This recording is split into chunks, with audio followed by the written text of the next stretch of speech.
Good evening, my lovelies. I'm Lady McCreepster. Happy Valentine's Day, my sweets. I hope you are having a hell of a bloody good time. I have received the best Valentine's gifts from you, my new patrons. Thank you so much for joining the cult of McCreepster. Your support is truly appreciated, and for those of you who are eligible, your goodies and discount codes for my dungeon essentials are coming your way. If you too would like to join our little cult, go to patreon.com/Lady McCreepster for more information. As a cult member, you will have access to patron-only content as well. So, do come and join us. We're waiting. Now, on with today's tale.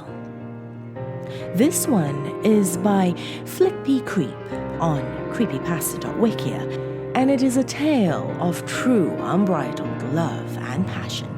I thought it appropriate considering the day. So come now, my dears. Lean in closer, and we'll begin.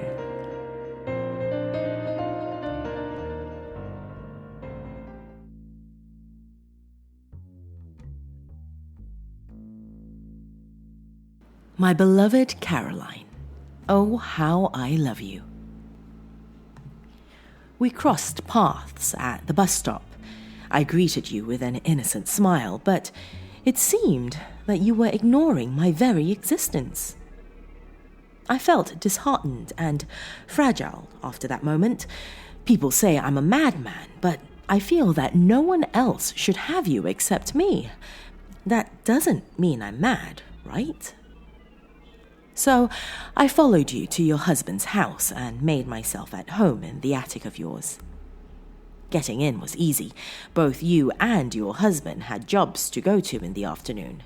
You were a receptionist for the local chemist, and your husband was a chef in a fancy restaurant a couple of towns away. Neither of you got good pay, but both of you needed all the money you could get so you could materialize your foolish dream of a future honeymoon.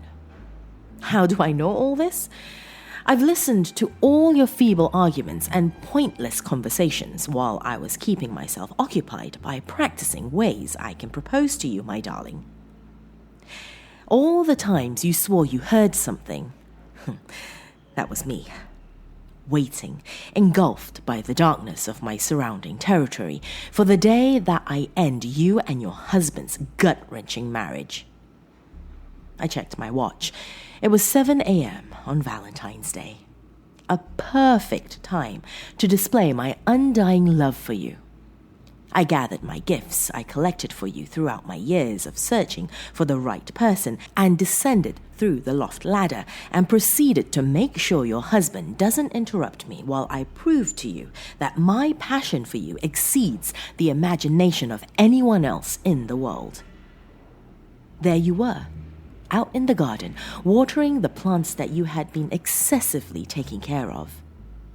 When you saw me heading towards you, you were at first confused, but that confusion turned to fear as you noticed that I had blood splattered on me and I had been clutching some gifts behind my back. You started to run, but I pulled out my silenced .40 caliber SD-40 and shot you in the leg so you wouldn't leave before I could give you your Valentine's gift. You were screaming while you were in extreme pain, so I gagged you with the duct tape I was clenching in my other hand and dragged you inside. Lucky you lived in a quiet town. You started kicking me, but resistance was futile since I wasn't going to let you go until you loved me just as much as I loved you. When I got to the study, I threw you into the desk and shot your other leg. You were losing a good amount of blood, and I was afraid that you were going to die on me, so I ripped down one of the curtains, tore it up into strips, and wrapped some of them tightly around the bloody bullet holes in both of your legs. I went back to the attic, grabbed my bag of goodies, and came back to find you desperately trying to crawl for your life. I grabbed you by your short brown hair and threw you back into the study and locked the door.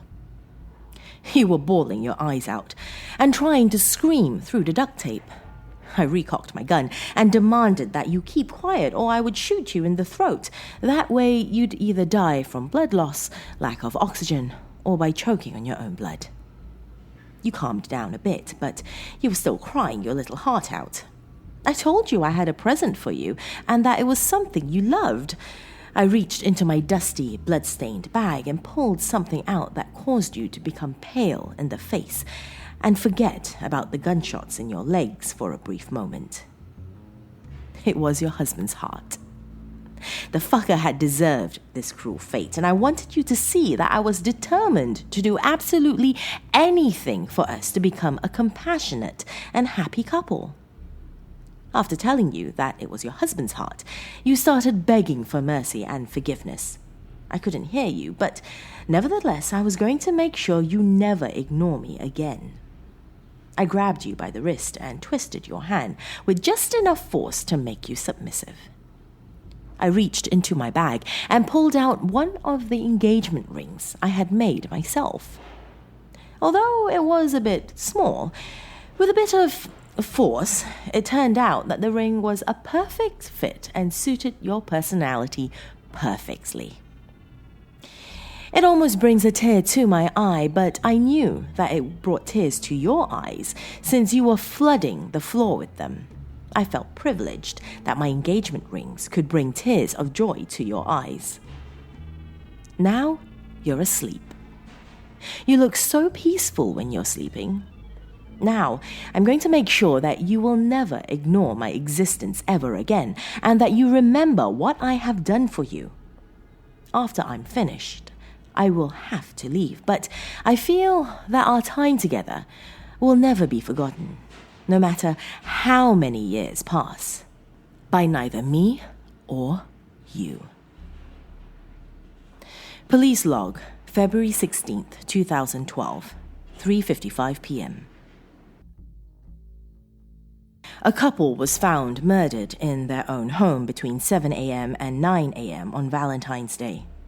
Mr. Dave Clark, aged in his mid-40s, was found butchered in his bedroom with his esophagus and heart ripped out with what appears to be a coat hanger.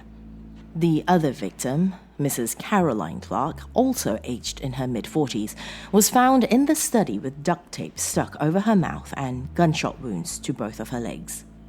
The worst thing about her murder, though, is that she had a fractured left wrist, and the flesh on her ring finger had been stripped to the bone with an engagement ring found around the middle section of the finger with the words "True Love" engraved on the inside of the ring. When doctors began their post-mortem examination, they found that her body had been hollowed out, with the exception of her bones, and had been filled with engagement rings, with the same words engraved on every single goddamn ring. True love. When police asked local jewelry shops if they had supplied anyone with a countless amount of engraved rings, they denied the claim, stating they have never come in contact with somebody that had ordered that ridiculous amount of rings. Detectives believe that the flesh was stripped with force and that the ring was obviously too small for her finger, but not her bone.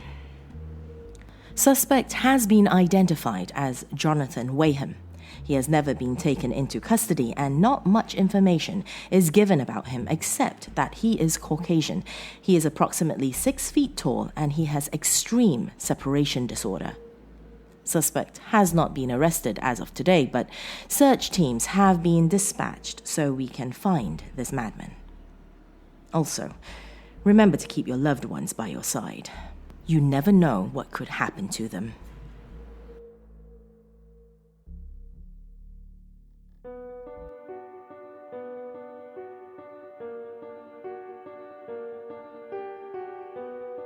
What length would you go to win over the love of your life? Tell me on Facebook or Twitter. My handle is simply Lady McCreepster. If you're watching on YouTube, leave me a comment below. If you are new to my realm, welcome, my dear. feel free to look around and be sure to hit subscribe before you leave. If you are watching on YouTube, make sure to click on that bell icon as well for notifications of new videos. That's all I have for you tonight, my dears.